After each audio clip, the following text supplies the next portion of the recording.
अयोध्या में ध्वजारोहण समारोह की तैयारियां लगभग पूरी। आज से शुरू होंगे कार्यक्रम। आज कलश यात्रा समारोह की होगी शुरुआत। यात्रा में 551 महिलाएं लेंगी हिस्सा। सरयू नदी से कलश लेकर महिलाएं मंदिर परिसर में करेंगी परिक्रमा। कलश यात्रा के आगे 151 वैदिक छात्र ध्वज लेकर चलेंगे। ध्वजारोहण के अनुष्ठानों का 21 से होगा शुभारंभ। 23 से 25 नवंबर तक विशेष कार्यक्रमों की श्रृंखला चलेगी। विशेष कार्यक्रम में सांस्कृतिक प्रस्तुतियां, लोक नृत्य, भक्तिमय संगीत का आयोजन, 6 छोटे मंदिर और सप्त मंदिरों की विशेष पूजा कार्यक्रम होंगे। 25 नवंबर को ध्वजारोहण। ध्वजारोहण के लिए दुकानों पर सजावट के लिए मिल रहे अच्छे आइटम्स, पीली पगड़ी, लाल पटका, भगवा अंगवस्त्रम की बिक्री बढ़ी। राम दरबार और श्री राम की मूर्तियां बनी आकर्षण का केंद्र। राम से जुड़ी सामानों की बड़ी भारी मांग। अयोध्या में वीआईपी गेट का नाम जगत गुरु आदि शंकराचार्य द्वारा रखा। अंतिम रूप देने में जुटे कारीगर। ध्वजारोहण के लिए साफ सफाई पर दिया जा रहा विशेष ध्यान। चौक चौराहों पर पेंटिंग की जा रही। अयोध्या में ध्वजारोहण के लिए सुरक्षा के कड़े इंतजाम। सीसीटीवी से निगरानी, drone surveillance, traffic control, emergency response team तैनात। ध्वजारोहण के लिए भगवान राम की नगरी अयोध्या सच सवर कर तैयार। देश विदेश के 8 से 10 हजार मेहमान हो सकते हैं शामिल। यूपी के अलग अलग शहरों से लेकर नेपाल के जनकपुर तक विशेष अतिथि आमंत्रित। मेहमानों के ठहरने के लिए 5000 से ज्यादा कमरों की व्यवस्था। ध्वजारोहण कार्यक्रम को लेकर सुरक्षा में सख्ती। एनएसजी, सीआरपीएफ, आईबी और अयोध्या पुलिस के जवान पूरी तरीके से मुस्तैद। पूरे अयोध्या में 15,000 सीसीटीवी कैमरों से निगरानी, जिनमें से येलो जोन में लगाए गए 450 कैमरे। राम जन्मभूमि परिसर में metal detector, dog squad surveillance system से होकर गुजरेंगे मेहमान। कार्ड पर मौजूद क्यूआर कोड की जांच के बाद ही प्रवेश। जयपुर में राज्य स्तरीय घूमर महोत्सव 2025 का आयोजन। दुनिया भर में मशहूर है राजस्थान की संस्कृति और पारंपरिक शान का प्रतीक घूमर नृत्य। रंग बिरंगे परिधानों में महिलाओं के अलग अलग घूमर समूहों ने विशेष प्रस्तुति दी। उप मुख्यमंत्री दिया कुमारी बतौर मुख्य अतिथि शामिल।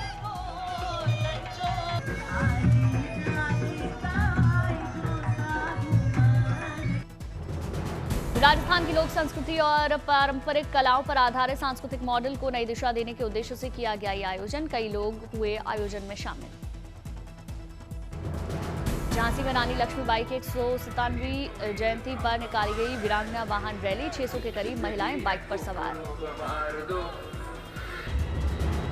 सिर पर पगड़ी, हाथों में तलवार लिए महिलाओं ने खूब लड़ी। मर्दानी गीतों पर हुंकार भरी। महिला सशक्तिकरण का संदेश देते हुए रानी लक्ष्मीबाई के साहस को नमन किया। पुरी के भगवान जगन्नाथ के दरबार में पहुंचे केंद्रीय मंत्री एचडी कुमारस्वामी। विधि विधान से पूजा कर जगन्नाथ का लिया आशीर्वाद। पुरी में मंत्री पृथ्वीराज हरिचंदन ने किए जगन्नाथ मंदिर के दर्शन। विधि विधान से पूजा अर्चना की। दिल्ली में वर्ल्ड टॉयलेट डे पर सम्मेलन का आयोजन। केंद्रीय मंत्री मनोहर लाल खट्टर, सीआर पाटिल शामिल। वर्ल्ड टॉयलेट डे पर कई देशों के प्रतिनिधि शामिल। खट्टर ने कहा करीब 12 करोड़ शौचालय पूरे देश में बनवाए गए। दिल्ली में 44वीं IITF प्रदर्शनी का आयोजन। अफगानिस्तान के मंत्री अलहाज नरुद्दीन अजीजी शामिल। गुवाहाटी में यूथ लीडरशिप कॉन्क्लेव का आयोजन। आरएसएस चीफ मोहन भागवत ने शिरकत की। यूनिसेफ के गोबलू अभियान के तहत मुंबई में बीएमसी और छत्रपति शिवाजी टर्मिनस की इमारतें नीली रोशनी से हुई जगमग। बच्चों के अधिकारों के प्रति जागरूकता बढ़ाना और एकजुटता दिखाने की पहल। मुंबई में सीएम देवेंद्र फडणवीस ने नए आपराधिक कानूनों की प्रदर्शनी का उद्घाटन किया। सभा को संबोधित किया। दिल्ली में मुख्य न्यायाधीशों के 26वें अंतर्राष्ट्रीय सम्मेलन के पहले सत्र का आयोजन। लोकसभा अध्यक्ष ओम बिरला शामिल। छतरपुर में सीएम मोहन यादव ने खजुराहो में ओबरॉय राजगढ़ पैलेस का किया उद्घाटन। सभा को संबोधित किया। पर्यावरण संरक्षण की दिशा में दिल्ली के अर्पित धूपड़ का अनोखा इनोवेशन। खास किस्म का बनाया मशरूम पराली में मिलाने से थर्माकोल का मिला विकल्प। अनोखे इनोवेशन से 2 समस्याओं का निकला हल। पराली जलाने की समस्या दूर होने के साथ ही सस्टेनेबल पैकेजिंग को रफ्तार। पर्यावरण संरक्षण का संदेश लिए 26 साल के सुबोध विजय ने 10 राज्यों की पूरी यात्रा की। 950 दिनों तक यात्रा का लक्ष्य लोगों को जागरूक करना। IIRSI के चेयरमैन और MD महिपाल एस सचदेव का बड़ा दावा, अब 10 सेकंड में उतर जाएगा नजर का चश्मा। गाइडेड मिसाइल और ड्रोन में इस्तेमाल होने वाली तकनीक के जरिए आंखों की सर्जरी 100% एक्यूरेसी के साथ हो सकता है ऑपरेशन।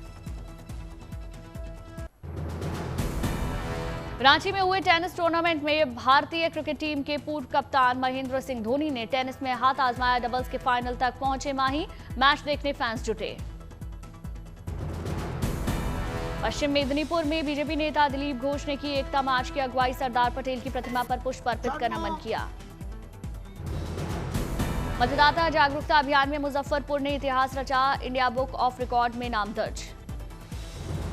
दिल्ली में लोकमान्य अहिल्याबाई होलकर की 300वीं जयंती नाट्य प्रस्तुति कार्यक्रम में शामिल हुई रेखा गुप्ता।